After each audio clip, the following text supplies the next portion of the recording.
Right, we are recording for the shoes that were danced to pieces. Um, yeah, I'll just say right now. 24th story in that. Um, and I'll just say now, I got no idea on the moral here. In part because it feels like it's all over the place, which maybe, I guess that could be that just however the Brothers Grimm collected it, they had to merge things together, and it, to my perspective at least, it seems to be lacking. Yeah, I'd say lacking coherence. Not that it's incoherent, really, but just lacking some coherence. So, anyway, story is he got a king with 12 daughters.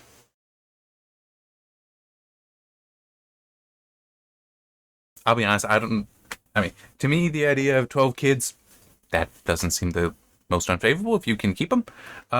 But only daughters. I think I'd go insane trying to protect them. Yeah, and he does. He does. They all sleep in one room, different beds. He is a king after all. He could afford different beds. And he locks the door behind him every night. Locks and bolts, even, it says. But every morning comes in and sees that these shoes have all been worn to holes. What's going on here? Alright, anybody who can tell me how they're dancing these things, their shoes into holes like this, you get to pick of the 12 and you'll be king when I'm dead. Okay? Not a bad deal. But it is also, you get 3 days. If on the third day you don't have an answer, lose your head. So a whole bunch of princes come and lose their heads because they can't figure it out. They fall asleep. Because it happens at night. They fall asleep during the night. Well, there's a soldier who is no longer part of the army. He's been retired from it because of an injury that keeps him from fighting effectively. And as he's just walking through, he's coming to the town, passes an old woman. And, kind of in jest, he says, when asked what he's doing, it's like, oh, I thought maybe I'd try to figure that out. And she's like, don't make sure you don't fall asleep. Pretend you're sleeping and let them think you're sleeping. And he would take this, it's an invisibility cloak so you can follow them. They won't know. Okay. I'm sorry, it's like, and suddenly we've got an invisibility cloak. The rest of it makes sense. And he's like, you know what? Yeah, let's do it.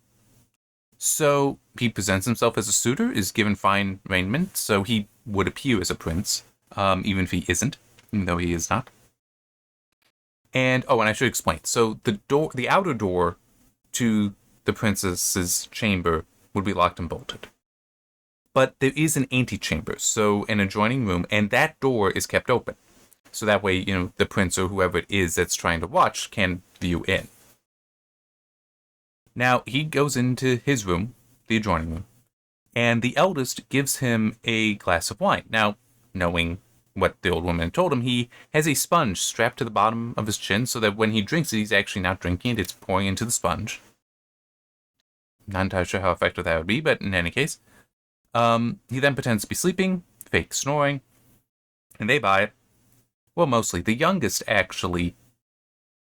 Hang on, what did she say? Basically, she has a premonition. She has a bad feeling about this. I know not how it is. You are very happy, but I feel very strange. Some misfortune is certainly about to befall us. The eldest mocks her for this. They also were mocking the soldier, even saying, like, we probably didn't even need to drug him. He's just going to fall asleep anyway. Unlike the princess, which I do wonder. Later on, he is described as being older, so it could probably comment on that. And, I mean, he's retired for an injury, so he could be younger. But it does also make sense that if you were a soldier, potentially as a professional soldier, that you would be older then. Not really certain. And there was another thought. Oh, yeah, it could also be a comment on the different expectations for this status. That a prince might have fewer like I was talking about in the... Was it Snow White? There was just... Yes, the last one was Snow White. The whole fair skin, in part, would imply that you don't need to work. Well, a prince, you would expect to have fair skin, that he doesn't need to do manual labor, So it would make some sense. It's like, oh, well, he's well vested. He should be able to make it through the night. While a soldier, obviously, is going to be working hard, wouldn't be able to. No, he manages to stay awake and does follow them. And they like tap on the eldest's bed. It drops away, revealing a path. He follows after them with the invisibility cloak. And multiple times, the youngest suspects he's there because he accidentally treads on her gown. Which, by the way, they also put on fancy clothes along with their shoes. They're apparently each day new shoes. Is going. And as they're going down this path, and he, he caught on her gown. It's like, somebody just stepped on my gown. It's like, nah. The eldest is like, no, you probably just caught on a nail. Come on. They walk through the path that they take has them go through wooded areas, where the first area, the trees are like silver. Second area, trees are like gold. Third area, like diamond. And the soldier snaps a twig off of a tree from each as tokens, as proof that he's been there. And each time he does that, the sound is so loud that the youngest is like, what was that? Somebody's here. And the eldest is like, no, it's just somebody firing off a gun in joy. So it sounds like a gunshot, which might not be like a modern gunshot. It might actually be louder. I believe, because I would think that they would be using more black powder, and that their gun is not like a pistol, but something closer to a blunderbuss or even a cannon. Anyway, loud noise. The eldest is like, nah, you're just hearing. Nah, it's just the guns. They come to a lake where there are 12 rowboats and 12 princes, which I want to come back to because I had no idea what's up with these princes. And each princess gets into one boat, and the prince takes them away. Takes them across the lake to a castle. The soldier, still invisible, gets into the boat with the youngest, and there's even the whole, why is this boat suddenly heavier? Maybe it's from the summer heat? I don't know, but the prince is like, I'm going to have to row with all my strength to get us across. Okay, gets there. The princesses are dancing with all the princes, and the soldier dances along with them, even though they can't see him, and he even takes, one of them takes a glass of wine to drink, and he actually empties it before they get it. It's like, not entirely sure how that works, but in any case, it still is nah, you're imagining it. He goes back with the eldest, does all that. So this was the first night. The second night, he does the same thing, though not taking more tokens. Well, no, he doesn't take tokens from the trees. He takes a goblet this time. So now the third day has arrived, and the hours come that he must explain. Now the door is closed, but apparently the princesses are still listening in, and he's talking to the king. Because the king asks, okay, what happened? Tells the full story, but also shows the tokens, the 3 twigs in the goblet. And with that, the princesses are all, we can't deny it. Yes, this is exactly what happened. So he gets his pick. And this I find a little odd.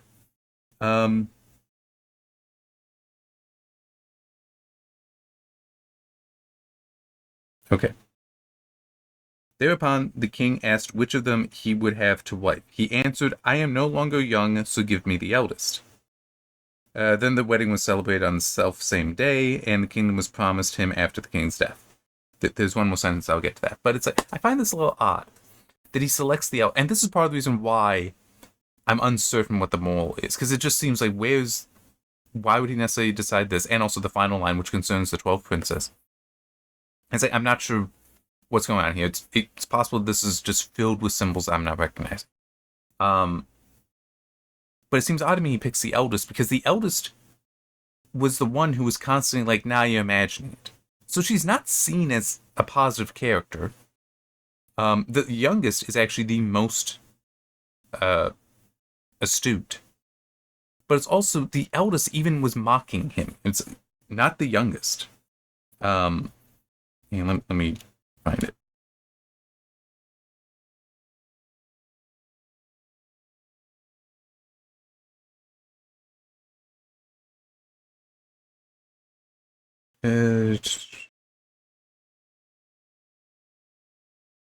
Come on.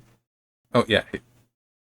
Hast thou forgotten how many kings' sons have already come here in vain? Sorry, I thought something changed on there. I had hardly any need to give the soldier a sleeping draught. In any case, the clown would not have awakened. So she even insults him, but that's still who he picks. And that just seemed odd to me. I was really expecting him to pick the youngest because she's the one who seemed fairest to him, as in treating him the most kindly, was the most astute, most aware. And there is also that element of, I'm not sure if at that time there actually would have been much care about the whole age difference for a situation like that. I mean, it's... The king commanded that one of my daughters is going to marry you. And it's like, you're picking that. That's fully something a king could do. And if it was also the king was like, yeah, that dude over there is 50. You're 18. You're still marrying. King could absolutely do that. And it's not like the soldier would not have been aware of that. So it does seem kind of odd that he would pick the eldest just because, well, I'm so old myself. It's like, why? I'm not sure what this is. And also, as I was saying, it's only the two sisters, the two daughters, the eldest and the youngest, that really are described at all, that we get any sense of their characters. And the youngest is the more impressive of the two. So I really don't understand. But also these 12 princes, which would be the 12... here. His answer to the question, where have my 12 daughters gone? In an underground castle with 12 princes, okay? Just to be clear, we're referring to those 12, not however many, because we don't know how many were tried and failed and were killed. But the princes were bewitched for as many days as they had danced nights with the 12.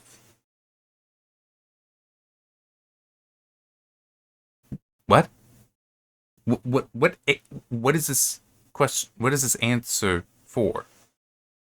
It's like, okay, yeah, fine. These princes, I got no idea where they're from. I don't understand the underground castle. I don't understand any of that. They are just randomly there, and it's like they were bewitched for as many days as they had danced nights with the 12. We don't know how many nights it is, and I'm assuming that this is potentially like an additional. But regardless, it's still like they were bewitched. I didn't know that.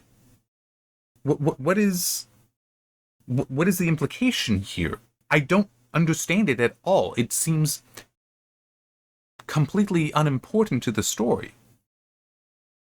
And this is part of what I'm saying. I don't know. There might not be any moral to the story because there are things here that I don't know why they're here. So maybe it is just a bunch of symbols. Or maybe it is like I was speculating. Maybe it is that the Brothers Grimm, when collecting the different stories, found variants of this and put it into one, and it's a bit of a mishmash. And hey, nothing against the Brothers Grimm. Nothing at all. It's like what they did, this work, is significant. It is important, collecting this stuff. I mean, a way to look at it is this. I'm not sure what you consider ancient. Like, what is that line that defines this is ancient, this isn't? I don't know where that is. I do know what it is for history, though. You can easily define history versus prehistory is when it is recorded. That's it. So, I'm trying to remember. Is it Herodotus is considered the first historian? I don't remember. That would only be for the Western world, though. Obviously, different places would have different, but would have different first historians. But that's the first. Prior to that, actually, no, you still had history because you still would have had people writing, but not necessarily for historical purposes. But still, it's basically prior to writing is prehistory, after writing is history. These stories, these fairy tales, are all... my speech impediment does not like that word. Are verbal, let's go with that, tradition. They were just said from parent to child, enough times for the child to remember it, and then the child repeated it to their children. And they also potentially shared it within a generation, like one child to another, in the same family, even between families. I could believe that. I could absolutely believe that. So by collecting it into writing, you're recording this history. That is huge. I have lots of respect for the Brothers Grimm. I mean, it's... Alice in Wonderland is actually an example of this as well, sort of. I can't remember the author's name, but Alice was his daughter. And he actually just would tell her a story every day and just wrote it down. And that became Alice in Wonderland. To a degree, Tolkien's work is also that, which is very funny. Where was it? Where was it that I was seeing it? Was it in an... Yes. No, it's not in the appendix, but it is in my copy of The Lord of the Rings at the front. It talks about how, for The Hobbit and The Lord of the Rings, and I think also The Silmarillion, I don't remember, he shared it first with his kids. He told it to them, and they would criticize it. And that's how he was refining it, as well as just doing his own work. But it also related in there that one of the sons, they got good at the details. Was like, well, wait, you said that Bilbo's scarf was blue before. And the way it was written was like, J.R. got frustrated by that. It's like, it doesn't matter. But then he still went back to make sure it was written correctly. But again, that is now true. Tolkien would have been doing that with the intention of writing it down. But there still is that aspect of telling the story that way and then recording it. Such record keeping is very important. So lots of respect to them, but it wasn't their stories. They were collecting them. And yeah, maybe there is some stuff that got left out by accident or got pulled together by accident that should not have been. I don't know. Because I don't understand it.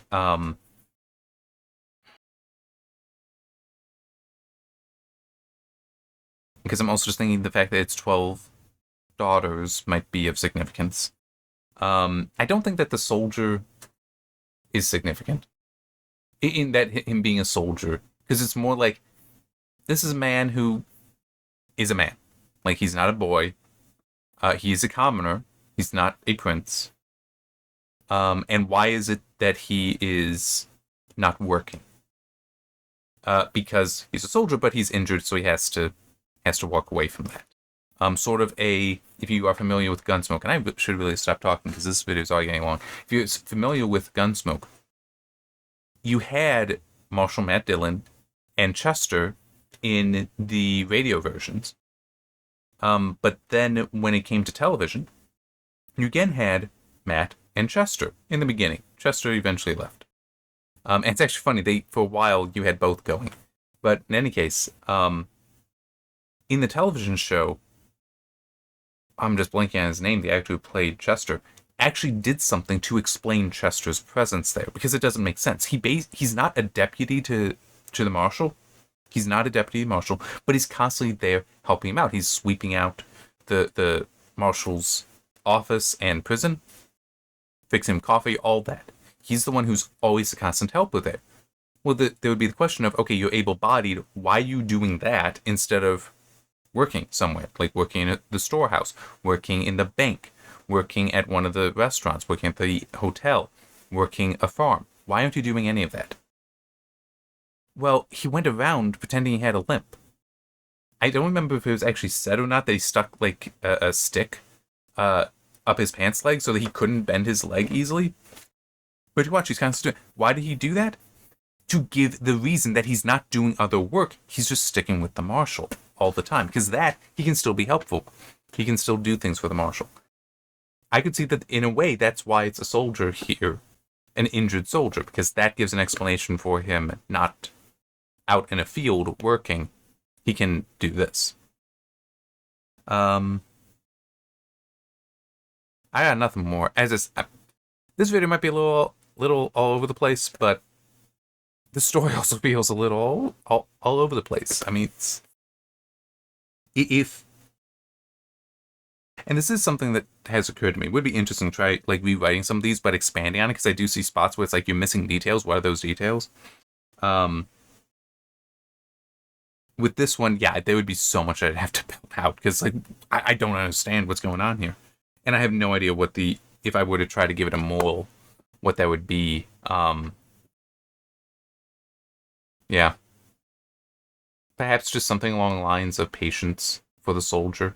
As in, the princes may have taken this on, the ones who were killed, because they felt they could do it. This will be easy. But the soldier goes into it with greater urgency might be the better word there. So, and with greater patience. It's like, no, I actually have to try for this. They didn't. I could see that maybe being a message, but I'm not sure. Anyway, see you next time.